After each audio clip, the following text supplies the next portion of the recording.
மணிப்பூர் போயிருக்காரு பிரதமர் மோடி. ஆமா, ராகுல் வந்து எதிர்கட்சியில தான் குற்றச்சாட்டு வைக்கிறாங்க. இவங்க வந்து நினைச்சிருந்தா மறுபடியும் போயிருக்க முடியும், ஆனா போகிறதுக்கு மனசே கிடையாது, அந்த கலவரத்தை நிப்பாட்டி இருக்க முடியும், நிப்பாட்டுறதுக்கு மனசே கிடையாது, இப்போ வந்து போறாங்க, அது ரொம்ப காலதாமதமான ஒரு முடிவுன்னு விமர்சனம் பண்ணியிருக்காங்க. இன்னைக்கு என்னன்னா போய் இம்பால்ல இறங்கிட்டு அங்கேருந்து ஹெலிகாப்டர்ல சூராச்சந்த்பூர் போறதா இருந்தது.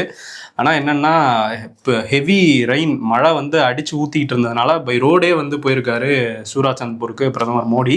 அங்கே போயிட்டு என்ன பேசியிருக்காரு அப்படின்னா, அங்கே பழங்குடி மக்கள் நிறைந்த பகுதியினால பழங்குடி இளைஞர்களுக்கும் பெண்களுக்கும் அவ்வளவு தைரியமானவங்க நீங்கள்லாம், அதனால வந்து உங்களுக்கான முன்னேற்றம் தான் என்னோட குறிக்கோள் அப்படின்லாம் பேசியிருக்காரு. அமைதியோட அடையாளமாக நாங்கள் மணிப்பூரை மாற்ற வந்து முயற்சி பண்ணிக்கிட்டு இருக்கோம் அப்படின்னு சொல்லியிருக்காரு.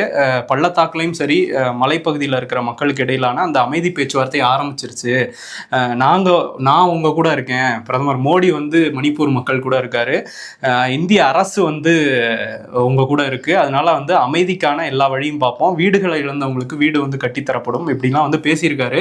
ஆனா 2 வருஷம் கழிச்சு வந்து பேசியிருக்காரு. அந்த மக்கள் நம்புவாங்கல்ல, கடந்த 2 வருஷம் பிரதமர் மோடி கூட தான் நம்ம கூட தான் இருந்தாரு, அரசாங்கம் நம்ம கூட தான், மக்கள் நம்பிடுவாங்கல்ல, அங்க போய் உடனே பேசணும். உடனே 2 வருஷமா இல்லாம இருந்துட்டு இப்ப போனதுனால பேசியிருக்காரு. இதுக்கு அடுத்து நடவடிக்கைகள் உண்மையிலே வந்து அங்க மக்களோட இருக்க போறாங்களா, இல்ல திரும்ப இந்த மாதிரி கை கழுவி விட்டுற போறாங்களாங்கிறதையும் நம்ம வெயிட் பண்ணி தான் பார்க்கணும். ஆமா.